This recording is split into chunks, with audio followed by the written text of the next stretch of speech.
286 বছরে পড়লো গুপ্তিপাড়ার রথযাত্রা। এই মুহূর্তে আমি রয়েছি গুপ্তিপাড়া, যেখান থেকে রথের টান হবে সেই জায়গায় যে ছবিটা দেখা দেখতে পাচ্ছি হচ্ছে গুপ্তিপাড়া যে রথ, সেই রথ তিন বিগ্রহে তুলে নেওয়া হয়েছে, কারণ কিছুক্ষণের মধ্যেই এখান থেকে কিন্তু রশি রয়েছে সেই রশিতে টান দেবে এবং সামনে যে ঘোড়া থাকে সেই ঘোড়ার ছবি দেখতে পাচ্ছ, এই ঘোড়া কিন্তু রথের সামনে থাকবে এবং সেখান থেকেই এই রথের মানে যে টান হবে তার সূচনা হতে চলছে দেখতে পাচ্ছি। কিছুক্ষণের মধ্যেই ইতিমধ্যেই রশির যে রশি রেডি করা হয়ে গেছে এবং সেই রশি দিয়েই আর কিছুক্ষণের মধ্যে টান হবে রশি দিয়ে।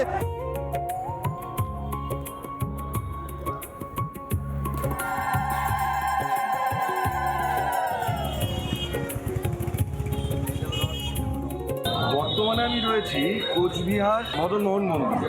এই যে মদনমোহন মন্দির, এইখানটায় রয়েছেন বাবা মদনমোহন।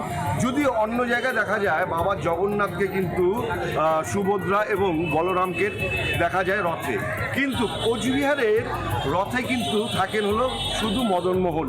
কারণ এইখানকার যে মহারাজারা ছিলেন তাদের কিন্তু কুল দেবতা এই মদনমোহন বাবা।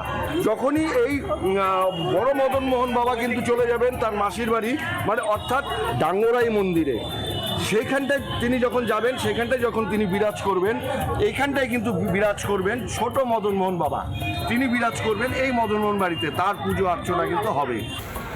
হ্যাঁ, এই পুজোর পরে বিকালের দিকে প্রভু জগন্নাথ মানে মদনমোহন এবং মায়ের তার সমস্ত সঙ্গী সাথীদের নিয়ে রথে উঠবেন এবং রথ সারা কুচবিহার পরিক্রমা করে তিনি মাসির বাড়ি যাবেন। প্রত্যেক বছরে দেখা যায় প্রত্যেক সমস্ত ভক্তবৃন্দ এখানে আসেন।